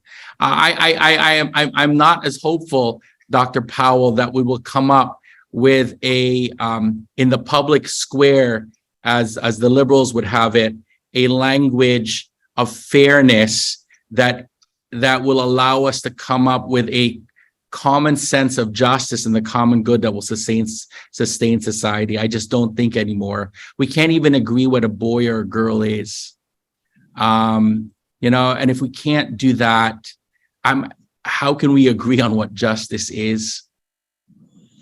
That is a problem. How should Catholics and other persons of goodwill respond to the gender ideology movement as it challenges their communities to change long-held social practices? And are there practical solutions to the bathroom debate that are compatible with the sound anthropology? So the Bishop of Providence, some years ago, the Bishop of Providence sent me down to a parish in Rhode Island because one of the families, their 6-year-old little boy had decided that he was a girl. And this has been confirmed by the Harvard Gender Clinic. And so now the parents had approached the priest, the pastor, and asked him whether or not their little boy could wear a tutu during his first Holy Communion the following year. And this became, very, very messy. They also wanted him to use the girls' bathroom, and when I had to speak to the father, I had to speak to the pastoral council, I had to speak to the parish, I had to speak to the parents. And I said, look, we're gonna have to compromise at some point. So we basically said, look, we've got family bathrooms. We can install more family bathrooms in the parish so that anyone can use these family bathrooms. That's the first thing. And for the second thing, with regards to the dress, we acknowledge that it's the parents' responsibility to care for their child, and that we could not impose our views on the family, that the parents could actually could have their child wear a dress. But we also asked that if he received his first Holy Communion in a dress, that he would do it in a private ceremony in the chapel rather than with all the rest of his classmates. And this caused an incredible to-do. And we were trying to explain to the parents. It's striking. The mother was incredibly excited that her kid was a trans kid because it explained all of the suffering he had experienced for a couple of years. And she just wanted her boy not to suffer. Dad, on the other hand, was incredibly confused because he had two sons, and now his wife was telling him he had a daughter, and he didn't know how to deal with that. And he didn't know how to care for the little boy's older brother, who was in the 3rd grade, because now his mother was telling this 8-year-old or 9-year-old that he had a little sister. And so all the 3rd grade kids were asking the older brother why his little brother was now wearing a dress to school. And so I realized there's enormous suffering in the family. I mean, that's one of the things we have to be very, very, very sensitive to. There's enormous suffering in the family whenever you have this kind of situation. And it's so tragic when it becomes about principle and causes where we forget there's families here. So we try to find common ground. We try to say, all right, we're going to set up a bathroom where there's a family bathroom. We also want you to, if you want your kid to wear a dress, we won't say no, but we will say you can't have him receive First Holy Communion with the rest of his class. And this became incredibly difficult because the Harvard Gender Clinic was telling the mom that in order for her boy to be completely healthy, absolutely everybody had to get on board with the program.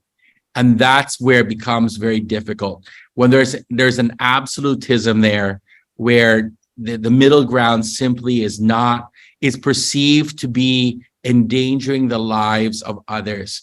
And that becomes very challenging. I have a question from Elaine Weissman to everyone. While I agree that it is important for ethics and medicine, I felt that the professionals that left were mainly against the vaccine and its mandate. Later on, did come out in Robert Kennedy Jr.'s book that the vaccine was not tested properly.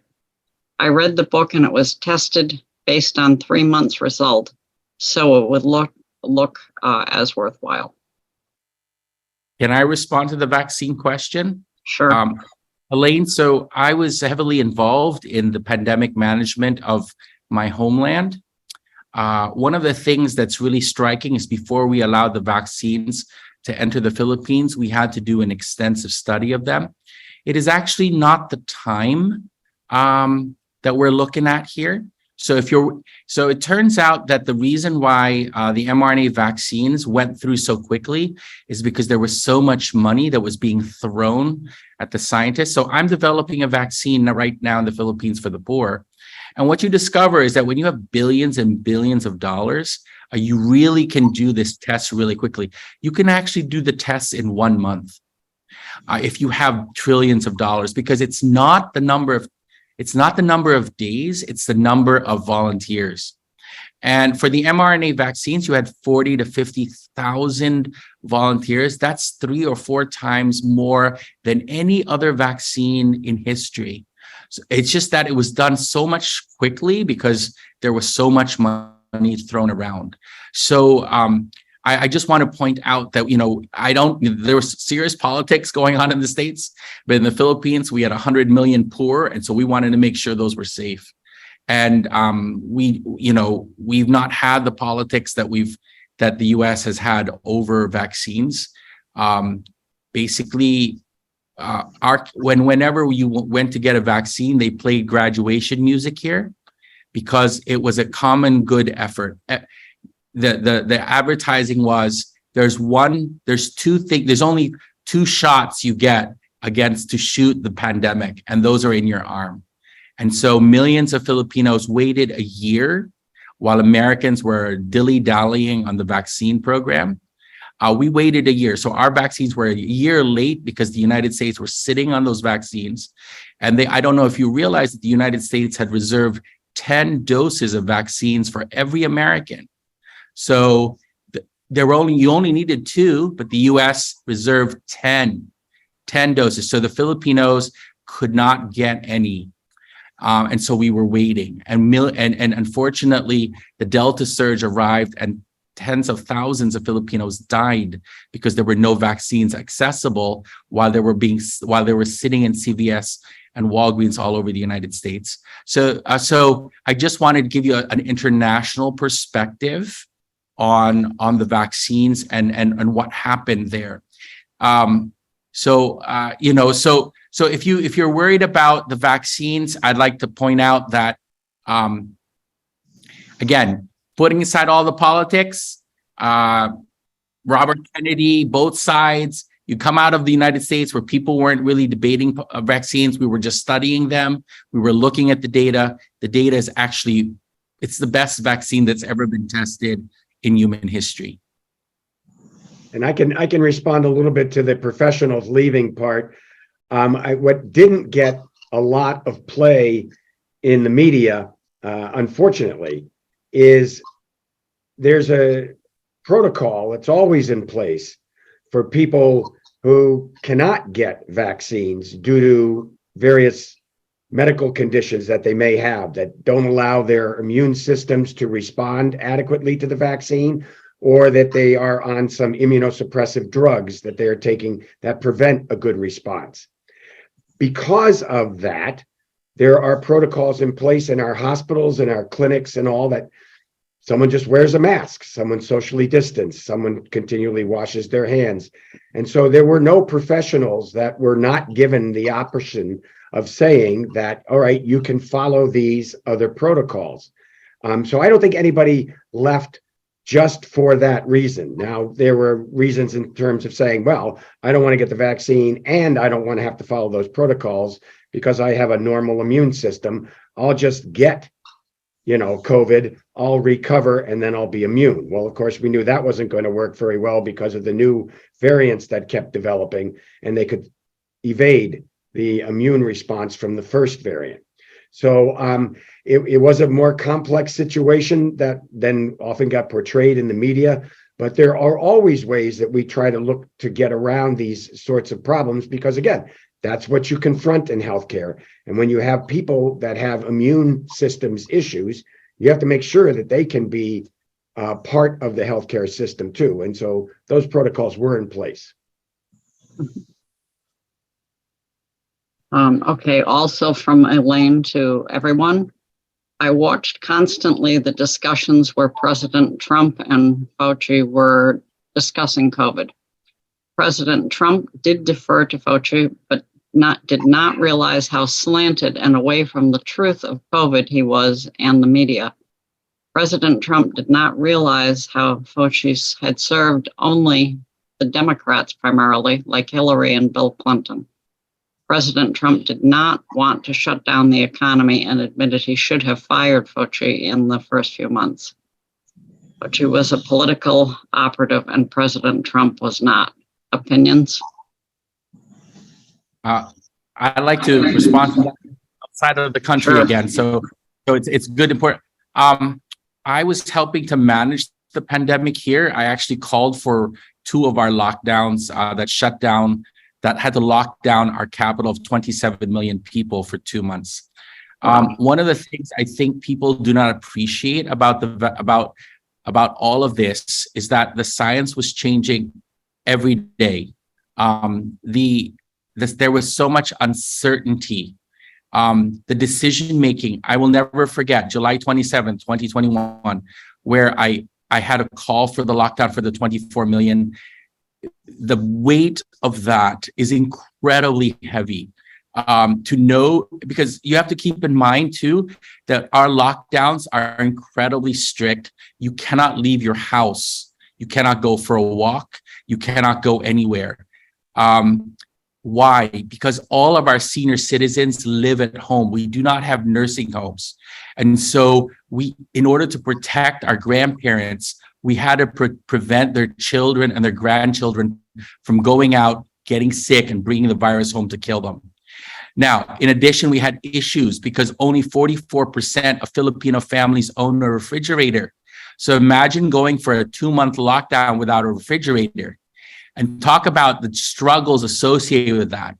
So I want to give you a perspective. It seems in hindsight that it was so easy to know what was going on, what was the good science, what was the bad science. But in the midst of it, there was so much confusion because things were happening, variants were arising all over the world. We didn't know where they were coming from. We didn't know how bad they were going to be. And we were just terrified if they entered the country, tens of thousands of our citizens would die. And so we had to prevent that from happening. So I am not a Fauci fan. I think that doing what he did, I think he loved the media too much. There is an incredible temptation to love the media in the work that we did. I can vouch for that. The temptation is great. But you have to avoid that temptation in order to keep yourself sane and to moderate your activities. Because yes, you have to balance the economy, lives and livelihoods. You certainly have to do that. But in the absence of really good scientific data about whether or not Omicron would kill, which was the initial fear coming out of South Africa, you'd have to shut down, right? So again, I just want to point out, it looks great right now in 2023, but in the midst of it, it was chaos. Fauci's decisions weren't perfect because the science was unknown, but they were in general far better than what President Trump was putting out in the media. The disinformation, if I have any complaint about Fauci, it was that he did not stand up like Dr. Koop did to the Reagan administration and tell Trump, no, this is what we need to do. Dr. Fauci did manage to keep his job. And maybe that was more important than really taking a stand. But the disinformation came from Trump, not from Dr. Fauci. Okay. Sister Marie asked, how does one treat a baby born with both penis and vagina? Thank you for that. That's called a diagnosis of a micropenis, where you're not really sure. There's sexual ambiguity. Now, in the past, what would happen is you default to the female genitalia because it's easier to cut off rather than to make bigger. But I think there's a movement today where what they're doing is they're just telling the parents, allow the child to mature and grow up and then decide how this is going to be presented, because this is it's a genuine ambiguity of the genitalia. The challenge, of course, that this child will face is in the gym, right? In the locker rooms of the high school, that sort of thing. But from the literature, you get the sense that a lot of physicians are just basically helping families to raise their kid in a way that will allow him or her to make that decision down the road, in a sense, to correctly identify the gender that's in play. I think it is interesting to have to grapple with this situation, as Dr. Powell mentioned, using both the science that we know and also the faith that we have.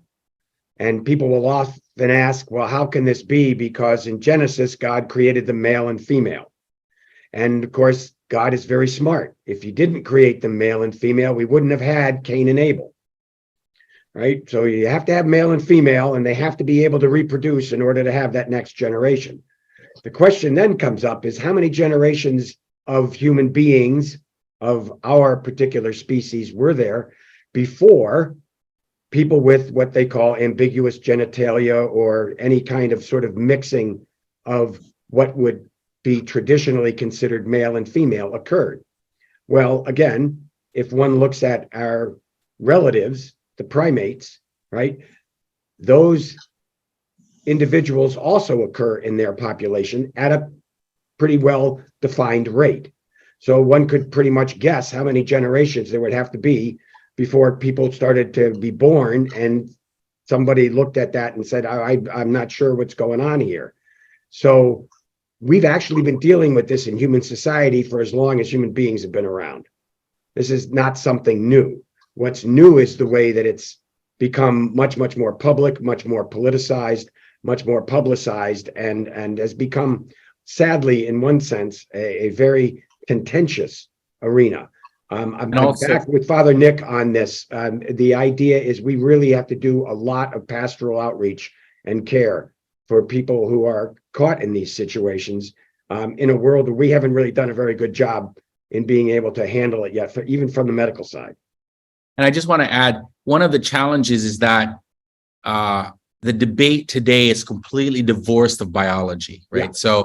So that's the difficulty, because now it's about what you say you are rather than what your body says you are. So, and we're not just talking about genitalia. I mean, we can look at your chromosomes, we can look at a whole bunch of other things.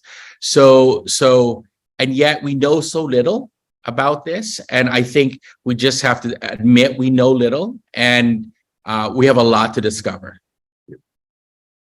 The issue of ambiguous genitalia is been taught differently through the years. It has certainly changed since I went through original training.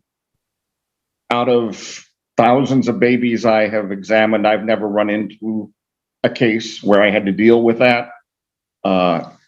They are uncommon, but then again, transgender is also extremely uncommon when you start talking absolute numbers rather than ratios.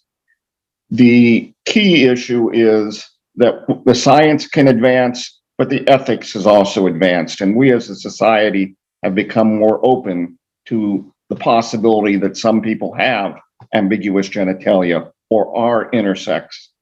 And figuring out how they can work within and live within society is really comes back to the question of what is your basis? If your basis of medicine is compassion, then find a loving response to this and work out solutions.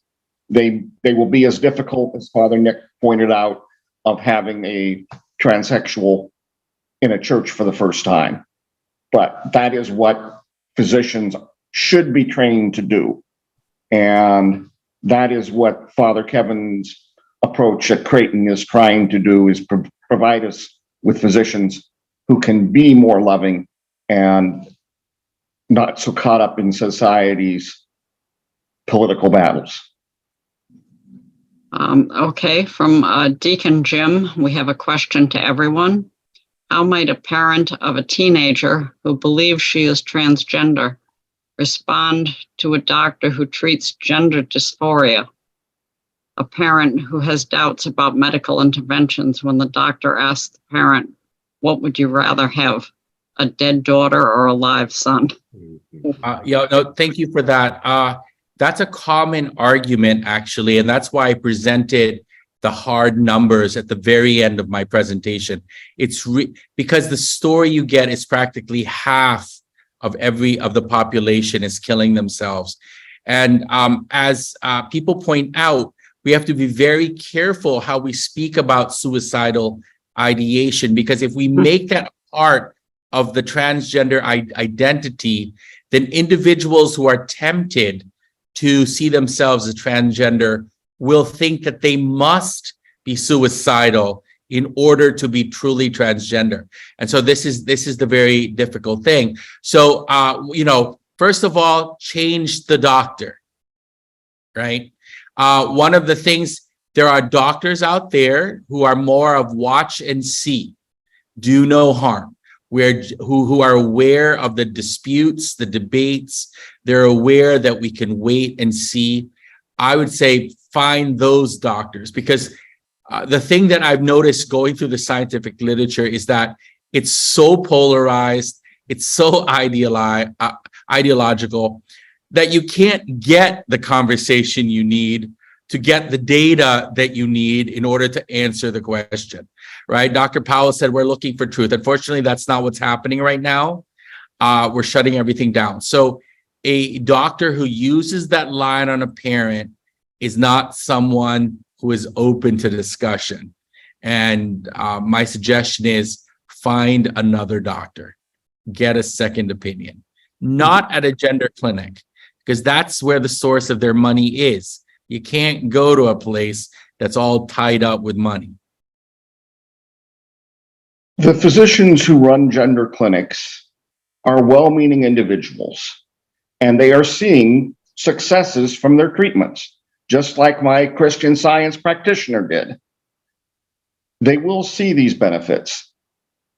There are many treatments in medicine where there is question about whether we are biased and we're providing these treatments because we've seen success, but it turns out the treatment is not actually producing a success.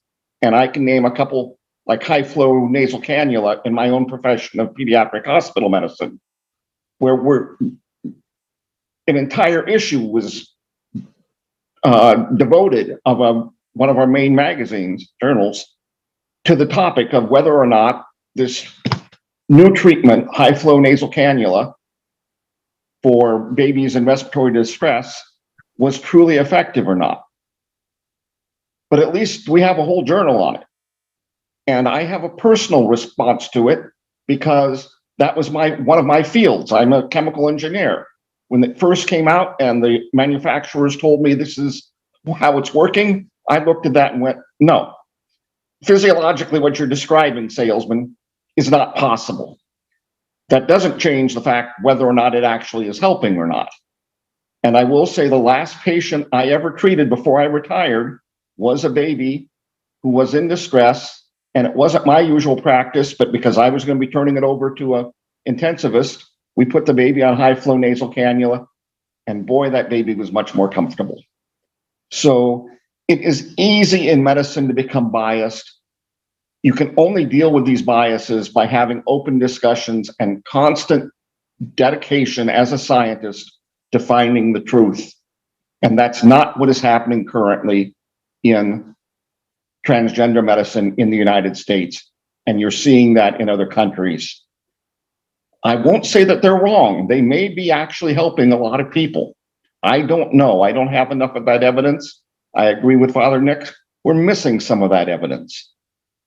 I want the church to be helping us to carry on these conversations and getting the information out there and getting the congregations to talk in the pews about these things so that we can reach something that is a more loving society.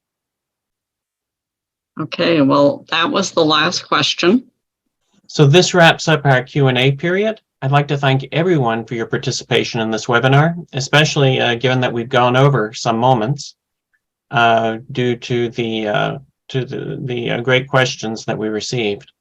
So Father Kevin FitzGerald, Dr. Kevin Powell, and Father Nicanor Austriaco, thank you so very much for your excellent presentations and for your responses to the questions. Thank you as well to Dr. Cynthia Toolin-Wilson for moderating our Q&A, and to Deacon Jim DeNatale, and in a moment to Sister Carla May Streeter for leading us in our opening and closing prayers. So in conclusion, our closing prayer will be led by Sister Carla May Streeter, a Dominican sister and Professor Emerita at Aquinas Institute of Theology. Sister Carla May, bring us home. Most Holy One, breathe your Spirit into your people.